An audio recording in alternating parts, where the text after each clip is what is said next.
ሰማያት መርታ የምታስገባ የጌታችን የአምላካችን የኢየሱስ ክርስቶስ ቅዱስ ወንጌል እነሆ። መንግሥቱንና ጽድቁን የሰጡኝ መልሼ ሰጠው።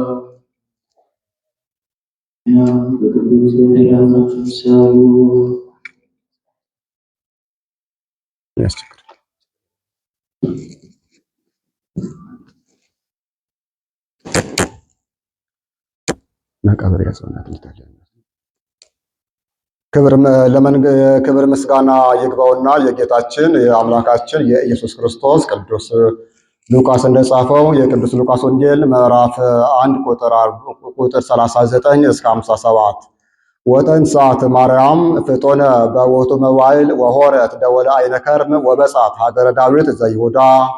በዚያን ወራት ድንግል ማርያም ፈጥና ተነሳችና ምንጭ በሚበዛበት በደጋው ሄደች። የይሁዳ ዕፃ ወደምትሆን ወደ ዳዊትም አገር ደረሰች። ወደ ዘካርያስም ቤትም ገብታ ኤልሳቤጥ እንዴት ነሽ አለቻት። ኤልሳቤጥም እንዴት ነሽ በስላት የማርያምን ቃል በሰማች ጊዜ ጽንሱ በማጸኗ ዘለለ። በኤልሳቤጥም መንፈስ ቅዱስ መላባት። በታላቅ ቃልም ጮኻ እንዲህ አለች፣ ከሴቶች ተለይተሽ አንቺ የተባረክሽ ነሽ፣ የማጸንሽም ፍሬ ቡሩክ ነው። የጌታዬ እናቱ ወደ እኔ ትመጭ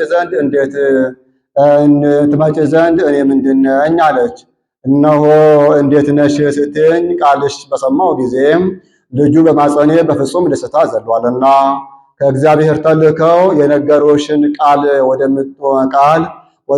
እንደሚሆን የምታምኚ አንቺ ብፅዕት ነሽ አለቻት።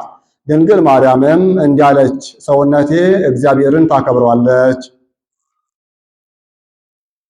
ልቦናዬም በፈጣሪ በመድኃኒት ደስ ይላታል። የባሪያውን መከራ አይቷልና እነሆ ከዛሬ ጀምሮ ትውልድ ሁሉ ያመሰግኑኛል፣ ብፅዕት ይሉኛል። ታላላቅ ሥራ ሰርቶኛልና ስሙም ቅዱስ ነው። ይቅርታውም ለሚፈሩት ለልጅ ልጅ ነው።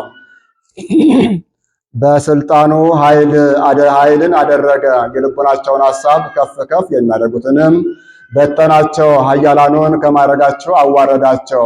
የተዋረዱትንም ከፍ ከፍ አደረጋቸው። የተራቡትንም ከበረከቱ አጠገባቸው። ባለጸጎችንም ባዶ እጃቸውን ሰደዳቸው። ባሪያውን እስራኤልን ተቀበለው፣ ይቅርታውንም እስከ አሰበ ለአባቶቻችን ለአብርሃምና ለዘሩ ዘላለምም እስከ ዘላለምም አድርገዋለሁ ያለውን ማርያምም ድንግል ማርያምን 3 ወር ያህል ከእርሷ ዘንድ ተቀመጠች። ከዚህ በኋላ ወደ ቤቷ ተመለሰች።